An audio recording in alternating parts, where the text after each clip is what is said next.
Dans cette vidéo, je vais vous parler des modes dans l'astrologie. On n'en parle pas assez et pourtant ils ont vraiment leur importance.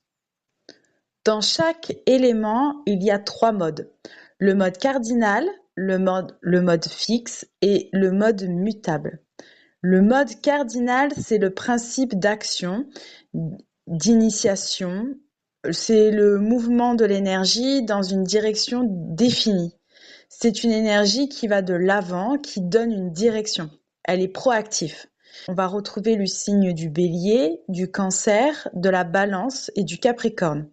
Ce sont des signes qui viennent commencer les saisons, initier une nouvelle énergie. Le mode fixe, c'est une énergie qui est concentrée, tournée vers l'intérieur, en direction d'un centre ou bien qui irradie depuis un centre et vers l'intérieur. Dans le mode fixe, on peut retrouver le signe du Taureau, du Lion, du Scorpion et du Verseau.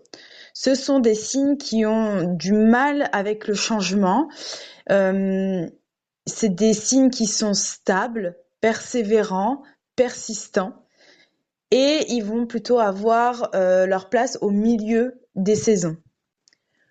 Le mode mutable, c'est un mode de souplesse, c'est un mode de changement constant. C'est un schéma énergétique en spirale. Ce sont des signes doubles ou qui renferment plusieurs facettes.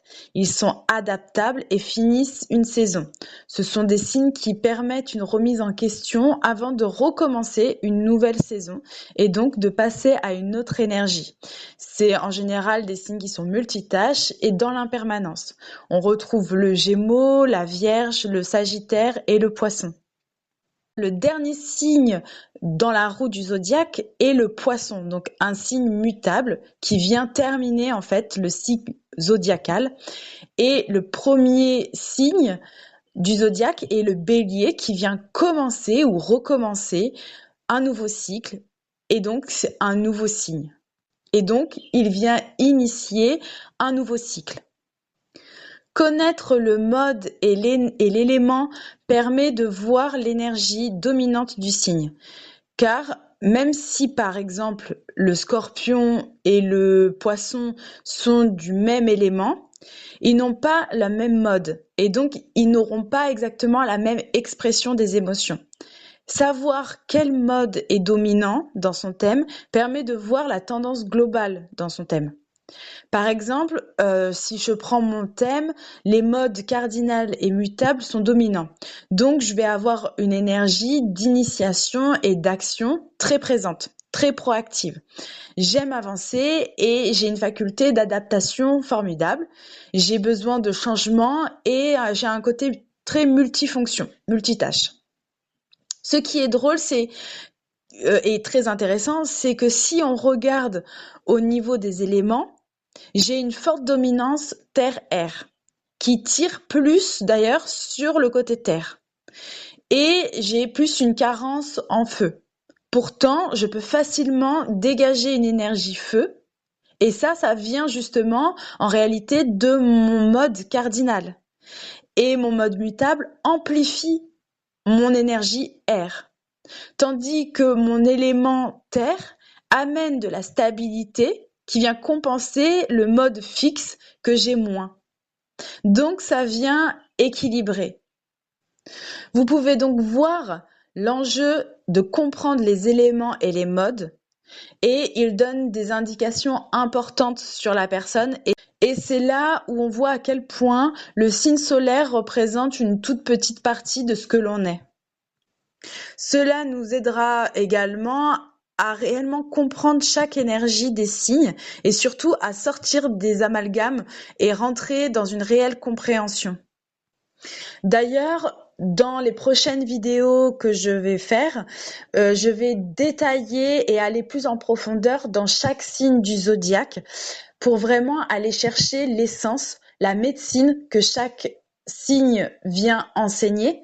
Et donc, je reparlerai encore une fois des éléments et des modes pour vraiment que vous compreniez ce que ça vient apporter à chaque signe et justement sortir un petit peu des fois de certains stéréotypes.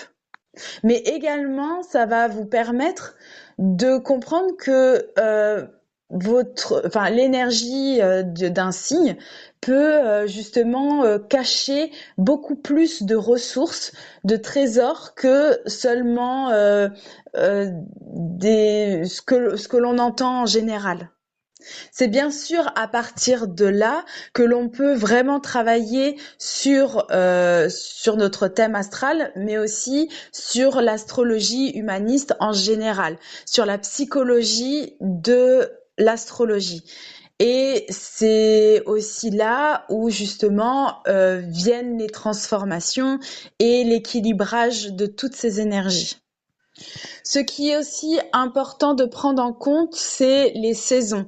Il y a 4 saisons et ces 4 saisons portent également chacune une énergie. Le printemps va venir initier également, donner naissance. Il y a un principe de créativité, de germe, d'expansion, de croissance. Et c'est une énergie qui va être dans le mouvement. Il y a quelque chose qui va grandir, qui va justement être en expansion. L'été, lui, va être quelque chose qui va être plus fixe, qui va être quelque chose qui va pérenniser et qui va vraiment représenter un rayonnement. C'est un peu l'apogée de quelque chose, un peu le sommet. Il y a un rayonnement qui se fait, il y a une projection vers l'extérieur et il y a une énergie vraiment où on va venir se nourrir. L'automne, pareil que le printemps, ça va être une énergie qui va être en mouvement puisqu'on vient à ce moment-là perdre nos feuilles, se transformer, lâcher certaines choses que l'on n'a plus besoin et doucement rentrer dans un sommeil. Ou en tout cas, il y a une remise en question qui demande à faire le tri. Il y a alors une énergie qui est décroissante.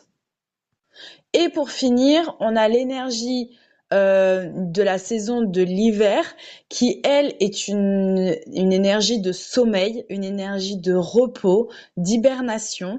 C'est pareil, une énergie qui est stagnante et qui permet justement de pouvoir se poser après la saison de l'automne où on va venir justement faire une remise en question, activer justement une transformation.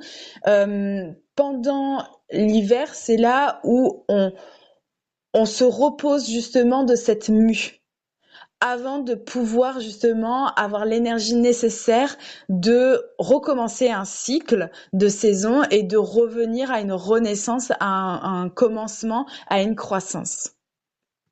Donc tous ces éléments-là sont très très importants dans un thème et dans une compréhension aussi de nos propres énergies. Donc je vous invite vraiment à vous abonner à ma chaîne pour pouvoir avoir les prochaines vidéos sur chaque signe du zodiaque et justement de venir explorer un peu plus profondément toutes les énergies qu'elle renferme.